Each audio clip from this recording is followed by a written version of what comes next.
Welcome to the Executive Connect podcast, a show for the new generation of leaders. Join Melissa Aarskaug as she speaks to a wide variety of guests that bring new insights into leadership, prosperity, and personal growth. While no one has all the answers, by building a community of open-minded and engaged leaders, we hope to give you the tools you need to help you find your own path to success. I am over the moon today to have one of my dear friends, Michele Kline, join me on this podcast. When I first decided to do my very own podcast, the first person that came to mind was Michele Kline. And I knew I was going to wait until she was ready to do my first podcast. So I'm thrilled she's here today to speak with you. Michele, do you mind telling our listeners a little bit about you and your background? Well, first of all, thank you, Melissa, for having me, and congratulations. Starting a podcast is a big endeavor, and it's exciting, and I'm so happy for you. So my name is Michele Kline. I am president and operator of Kline Hospitality, a company where we help people grow. We work on leadership and performance coaching, both on an individual setting and a group setting. So basically what we do is we create difficult conversations that produce growth and transformation in individual contributors and in teams as well. I love it. And when I think of leaders, Michele, I think of you. So we could talk for hours about leadership, but generally speaking, what does leadership mean to you? That's a very loaded question. And I know you sent a few options of questions there. And I was thinking through this last night, and it's really a really loaded question. Why? Because leadership is a lot of things, right? Leadership is teaching. Leadership is helping others grow. Leadership is knowing how to guide people in times of crisis, and how do you go through crisis as opposed to avoiding it. There is no way to avoid that. It's inspiring. It's coaching. It's having those difficult conversations with specific examples of how the other person can do things a little better. How can they progress, right? It's communicating efficiently, is finding common ground and looking for win-win situations. Leadership is the opposite of being selfish, right? And I think that above all, this is something that I talk about a lot is leadership is connecting with people at their highest level, right? So knowing that you can elevate each other through conversation and creating that connection that will put the conversation and put the relationship on a very different level. I think that one of the best skills that a leader can have is to be able not only to communicate efficiently and effectively, but also to be able to connect with people in a different way. Absolutely. I love that. I always say, as a big time lover of The Wizard of Oz, I always tell my teams that I've led that my job is to keep you guys on the yellow brick road and keep the yellow brick road clean and pave the way forward for you. And yeah, I love your comments on leadership, because it is communication, and we all communicate differently, and we're from different backgrounds and different cultures, and it means different things to different people. And I appreciate you sharing that. So from your perspective, can you share a defining moment in your leadership journey and what you learned from it? Yes. There are many defining moments in one's careers, right? Leadership is really a journey. So it's hard to pinpoint one specific moment. But if I had to choose that one turning point where I was pushed to make a very difficult and scary decision was a little bit of the background story was I had a CEO who was had a very different leadership style than mine. Let's just say that. And I was in charge of a specific region, and he decides to show up at my region without much notice. And the region was rather large. And he wanted every single person in our leadership team to be part of this specific meeting. So I scrambled to make sure that all my properties were covered, that all the operations were going to continue to run smoothly. I was in charge of several departments in various hotels.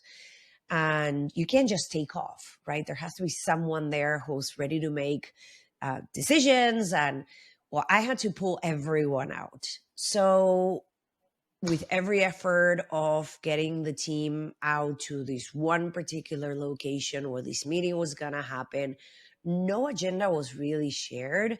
So we didn't really know what was expected from us or what was to be expected from that meeting. So I gather all my resources, I put a plan together, get the team out there. And as we are sitting in the meeting, I start picking up on this vibe that is my CEO just being upset at the team, being rude to the team, like very aggressive, very aggressive. And I share this story in one of the books that I collaborated in. And, there's details there. I don't want to bore everyone on the other side, but here's the thing. It was something that I did not want to be associated with. At the end of the day, that team was my responsibility.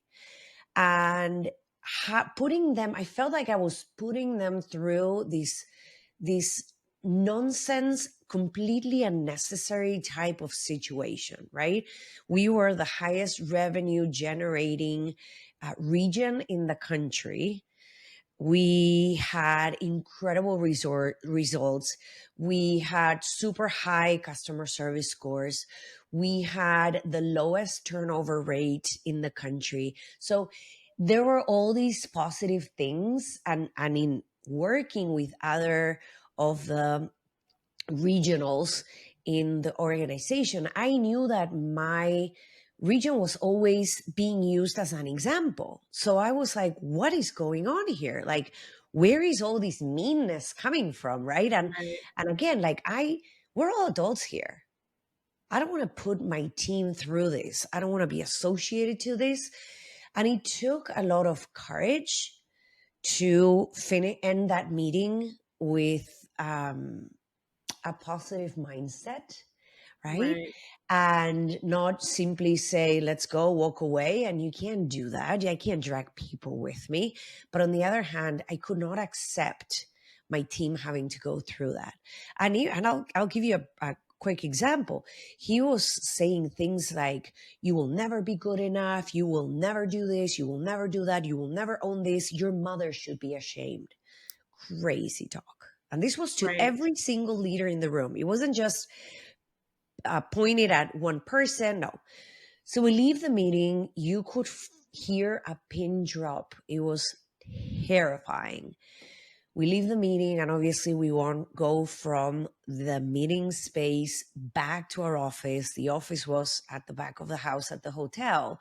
And this entire time you have to go across like 2 different towers, a specific gaming floor, then another gaming floor. And it's like, you can't hide.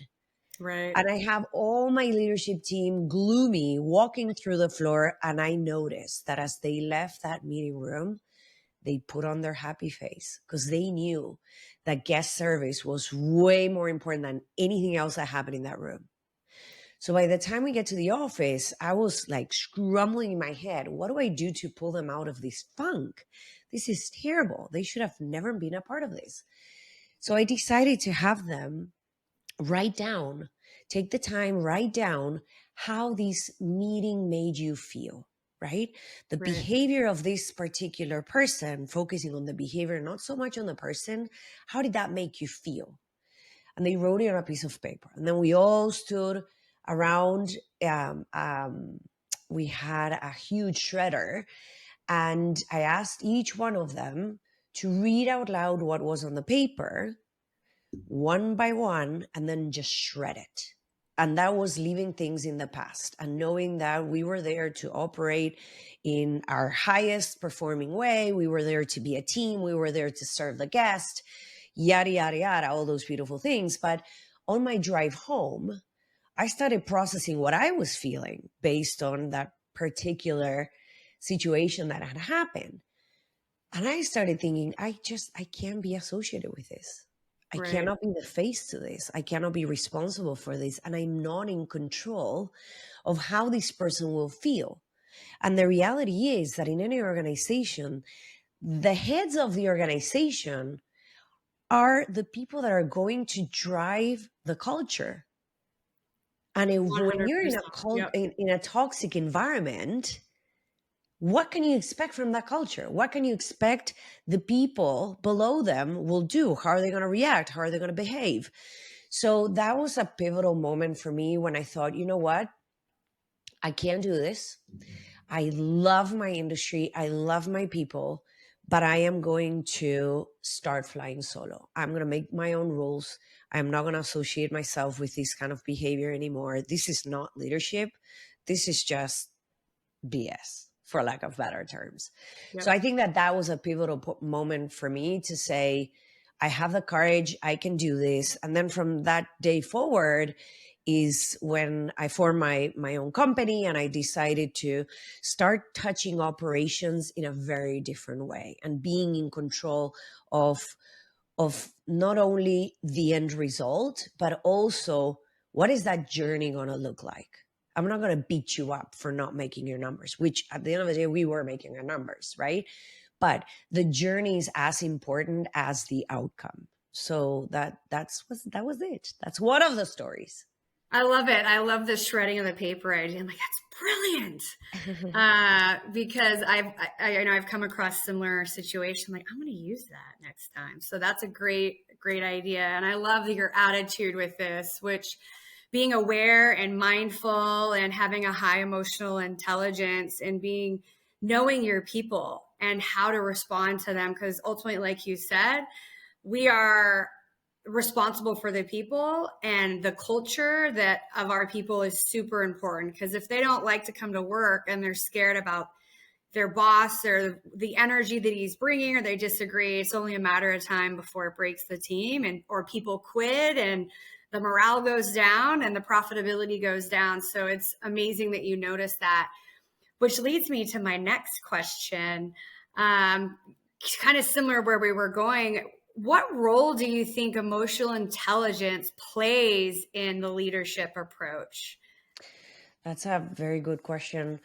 It's a two-way road, right? It's critical that not only leaders have a high emotional intelligence level, which, by the way, is something that you can learn. EQ is definitely something that you can develop. So anyone who feels like they need a little push on that, I highly recommend that you take a course, take a class, hire a coach, do what you need to do, because it puts you on a different level. But also it's on the other side, right? So EQ is all about mindset.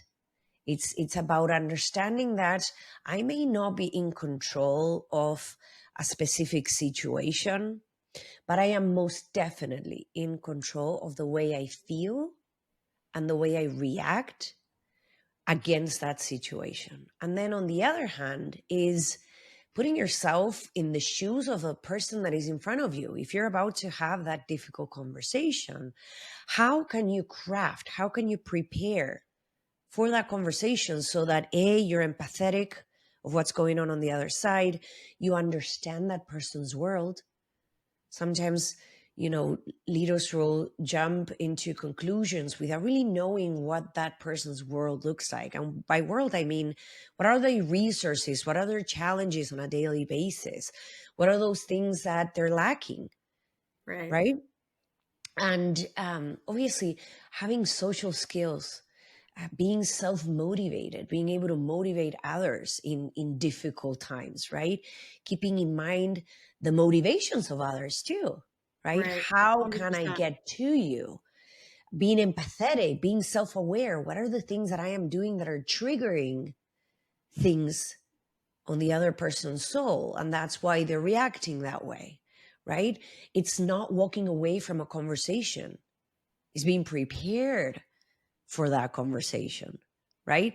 Is For sure. self-regulating when you're in front of someone who's screaming at you. We see this in hospitality all the time. You have a guest who just arrived to check in at 10 o'clock at night at the front desk with 3 kids coming from the other side of the country. They've been traveling the entire day, and your front desk agent says, "I am so sorry, but your room is not ready."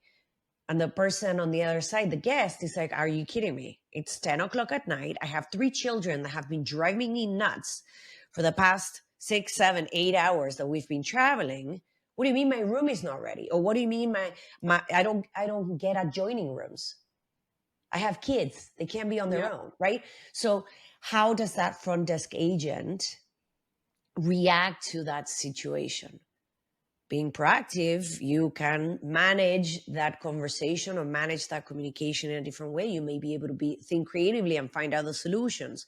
So EQ is important in every level of the organization. I love it. And, I love that you said you can learn it. I'm a math and science girl. I studied engineering, so EQ wasn't at the top of my list. And I had to teach myself that and how to be aware of people's emotional feelings or their pressures or understanding their desk and what is giving them a hard time and reverse it onto them. So I think personally, anybody who's managing people or leading people and teams, you're right. They need to learn it. They need to understand it and take a course, because when you understand the motivation behind your people and what's driving them, you're better able to lead teams. So knowing people from a personal level and a professional level, because if we understand that they have to pick up their kids at 4 o'clock in the afternoon, we can better understand what happens for them at the end of the day or whatever they have going on. If they have to drop their kids off in the morning or they have a sick family member. And when you're more understanding of that to employees, they're more likely to go the other direction for the company versus shutting off their computer or ignoring an email. I think it goes both ways. Absolutely. And here's the thing, Melissa. If there is one thing, there are many things that happened during 2020, many things, many scars Yep. that 100%. 2020 left. But then there are many other things that we can take as learning experiences, right? And then on the other hand, many things that we were able to stop doing, do less of, because they weren't serving us Right. as individual contributors of an organization, Right. as human beings, as members of a family, as members of a community. And there is one thing that I can say that COVID left is a higher degree of awareness when it comes to, I want to feel human. Yeah, That's the for bottom sure. line. Yep. People want to feel human. So like you're saying, if you have a team member that needs to leave at 4 o'clock, 3 days a week, how can we make this happen? There's Yep. always creative ways. And I always use this analogy. Once you stop holding the world, you realize that the world continues to spin. So the Right. same thing happens for your team member. Yep. Is there a creative way for us to provide a solution? Because at the end of the day, that person is going to become more engaged. That person is going to become more loyal to the brand. That person is going to want to go the extra mile without anyone asking them. So it's critical that we bring the human back into the way that we do business. And EQ plays a huge role on that. Yep. I love that. And I think about, my career journey. I very rarely in my career, if ever, have had, people ask me how I'm feeling or what's going on in my life. And it also wasn't until I had a child that people were like, oh, maybe we should ask her how her kid's doing. And so if you're out there and you are managing people, I challenge you to find out something you don't know about your employees, because they could be struggling with a sick parent or a sick child or dealing with things that are affecting their emotional needs and their brain space. And by being empathetic and understanding what's going on for them, they will repay the favor down the way. Absolutely. And here's a quick tip, if I may. You have leaders that go from never asking those questions, right? Never bridging that gap between I am the boss, you're the team member. And as we move through this couple of years out of COVID, where people seek to be seen, where people seek to be understood in a different level, where people seek to connect, how do you move that leader from there to bridging that gap, right? Yep. And there's a 100%. very quick tip that I can share with your audience, which is, instead of going straight to asking the question, how is your kid? Or how is your father? Because you know that the father was going through some surgery and you don't know it from that team member, but you know it through someone else, right? So instead of perhaps starting with a question, if you want to get warmed up, a way to do it is by simply mentioning it. I hope your father is doing great. I hope your father is progressing. I hope your kid is growing healthy. Or I'm sure if you know about, I don't know, your kid is about 2 years old, well, maybe you say something like, I hope your kid is not driving you crazy with the terrible twos, right? Yeah. But if you need to warm up to creating that bridge, that's a great and easy way to start. 100%. That's a great example. So kind of keeping to this flow here, what advice do you have for leaders what advice do you have for leaders seeking to drive positive change in their industry? So if somebody's managing people and maybe profitability is down or morale's down, or anything that the organization is focusing on, what advice do you have for them to drive some change? So I would say, and this may sound a little bit like a cliche, but I would say be the change. If you can remember those 3 words, you're good to go. Because you know what kind of change you're seeking. Yep. Be the change, right? We need to build cultures of trust. When people trust each other, when team members know that there is a way that I can raise my hand, there is a way that I can disagree. And we can disagree with a level of communication that is eloquent and is factual and is respectful, then you build trust, right? When people operate in environments of trust, you move the needle faster. You're not asking for specific checkpoints. You're definitely moving faster. You trust that person is going to take this project to the finish line, right?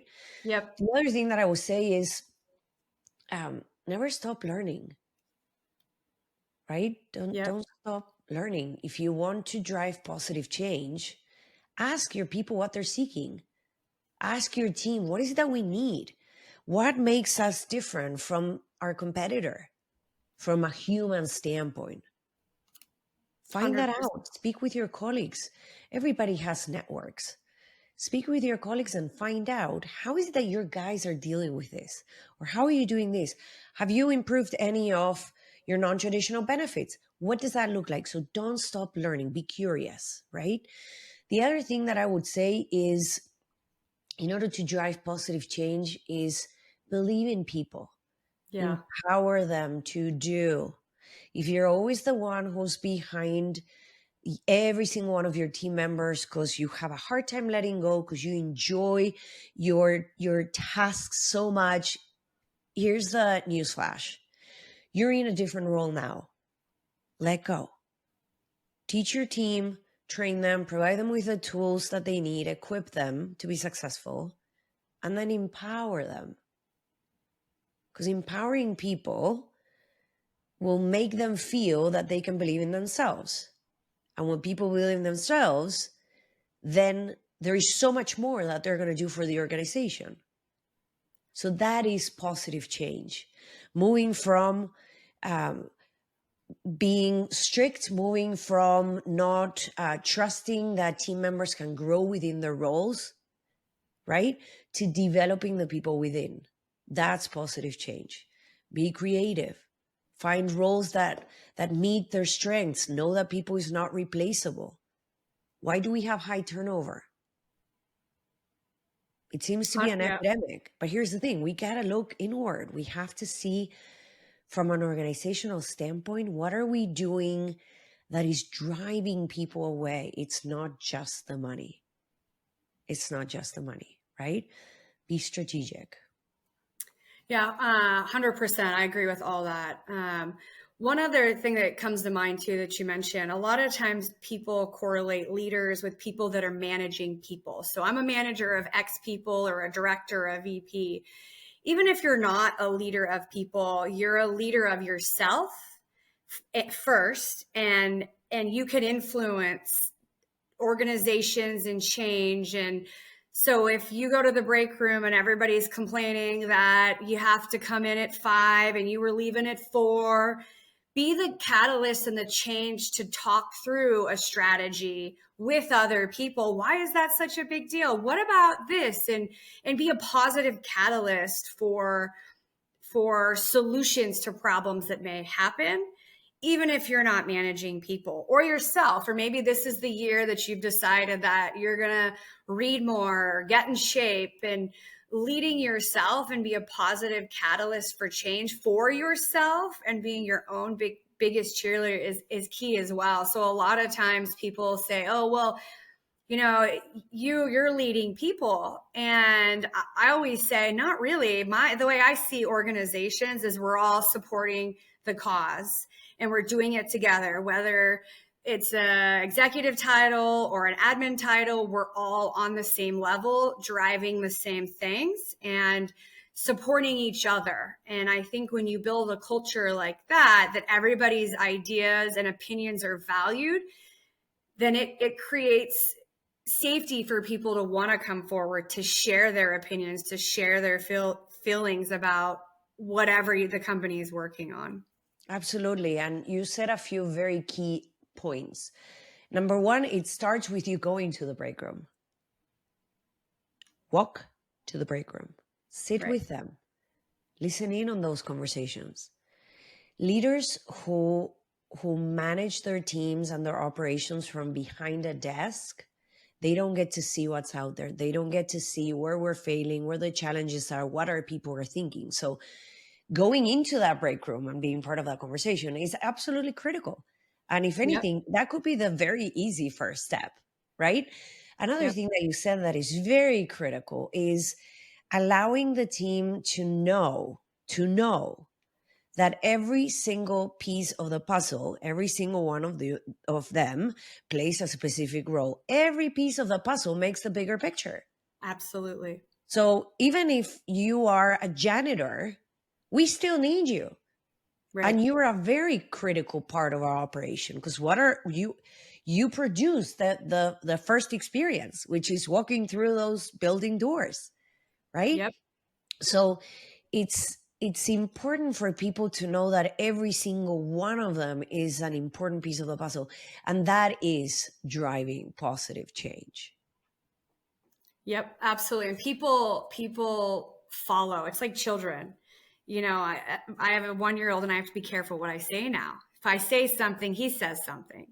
And if you're leading people, you should be a leader of people and do what you say, not do as I say, not as I do. So if you're leaving early and you're upset because your people are leaving early, you can appreciate that they may not respect you if you're, you know, driving down requirements of them, but doing the exact opposite. And being aware, like you said earlier, and understanding your, you know, emotional intelligence and how that plays into the organization. But I love what she said, getting face to face with your people is key. You know, managing behind a desk is easy to do. Actually talking and getting out there to people is key to building relationships. Yeah. So switching gears a little bit, people that are looking to lead people are emerging in a leadership position and their longtime goal is to be a manager of people. What advice can you give them to aspire to become a leader, such as yourself? So emerging leaders are my favorite kind, and I'll tell you why. They are excited about learning. They're excited about knowing what else do I need to do to get to that level, right? So the one thing that I'm going to say is everyone is a leader. Everyone is a leader. Personally, professionally, in your community, every single human being is a leader. If you're impacting someone, unless you live in a bubble and you don't interact with absolutely everyone, you're more than likely impacting someone. Now, there's ways and ways. You can impact someone in a positive way, or you can impact someone in a negative way, right? So it is entirely up to you to decide what kind of leader you want to be. Do you want to be the one who's remembered because of the great things that you taught them? Or do you want to be the one that is remembered because you had to put your entire team in an office space, write down what they were feeling and shred it? Right? Work hard, be present, put your phone down, connect with people, raise your hand, ask questions. It's okay to ask questions. It's the only way that you're actually going to get to learn anything, right? Find clarity. You cannot have goals unless you're clear about what exactly it is that you need and want, right? Stay focused, be prepared. Don't just show up. Show up at your best self. When you're prepared, you perform better, period. Bottom line, that's that, right? I would say follow your dreams. Yes, follow your dreams, but plan. And once you have a plan in place, make sure you have a deadline and you know what resources you need, and then take action. And then do temperature checks or checkpoints where you know, how am I gauging? Where am I going? Am I winning? Am I losing? What's going on, right? Another thing I would say is never let anyone alter your moral compass. If there is something or a situation that you're in that you feel this just doesn't feel right, walk away. Walk away. You don't have to 100%. be in that situation, right? And if I can encompass all of the above into one description, be a unicorn. Be a unicorn. Be that unicorn leader that everyone wants to hire, the one that has a little bit of knowledge on many things. And if they don't have that knowledge, you're going to research it. But then you know several things that are very specific, right? You are a beacon in that particular area. Understand that showing up in your best self and showing up to work early or being prepared, all those things that I just mentioned, that makes the explanation of what a unicorn employee is. That's who you want to be. You want to be the unicorn leader. So there is no doubt, and your people love you, and your the people that you report to love you, and you're invited to that table. And if you're not invited, you are confident enough to pull up a chair, right? And if the door's not there, you will work on, having your tools to create that door, and eventually the door opens to the other side. So be a unicorn. I love that. And one other thing I think of is be genuine when you're asking questions. People can tell that when you're robotically going through things, or, if you're asking them, how was your weekend? And they get halfway through their sentence and then you're telling them about your weekend. Let them finish their thought. Ask a question to understand. Oh, wow. How was that? How was that movie? My kids mentioned they wanted to see it. What did you like about it? And asking to genuinely understand, not because you're trying to check a box today that you talked to your employees about how the weather was, or, how their weekend was. People can sense that. They can sense that you don't genuinely care what they say if you're cutting them off in halfway through the sentence to get your points across. Absolutely. It's all about listening with intentionality. Right? I'm asking, how was your weekend? Because I really want to know. If I'm just checking a box, yes, they'll read through it. But listening with intent, 100%. because that information will be useful as you move forward. Sometimes I do this when I can tell people aren't listening to me. I ask this question: what do you think about what I said? And see if they can remember what actually came out of my mouth. And I've found in multiple situations, most people can not regurgitate much of what I said if they're not listening, right? So trust and verify, right? If they're actually listening. I know we're getting closer to the half an hour. Any final thoughts or anything you want our users to know? Our listeners, not users, I guess. I think that something that is probably common knowledge to most, because we see a trend, we've seen a movement, but a good reminder, if you already know this, and if not, something new that you can pick up, which is the world is huge. There is room for everyone. People have different tastes. People want different things. There is space for everyone. So there is so much more that we can do through collaboration than there is when we do things individually. So just, go for it and lean in and find ways to collaborate with people, to connect with people, and to bring the human back into the way that we do business. Well said. Well said. Find your tribe and respect the others through your journey, right? I want to thank you so much for making time today. I know you're a busy, busy woman, and I adore and appreciate all you have said. And reach out to Michele Kline. She's a rock star leadership and performance coach. I absolutely recommend her. And I hope to chat with you again soon. Thanks again for making time. Thank you so much, Melissa, and thanks everyone for being on the other side. You've been listening to the Executive Connect podcast. If you have questions or ideas on how to bring leadership to the next level, email us at executiveconnectpodcast@gmail.com. And don't forget to subscribe so you can catch every new episode. Until next time.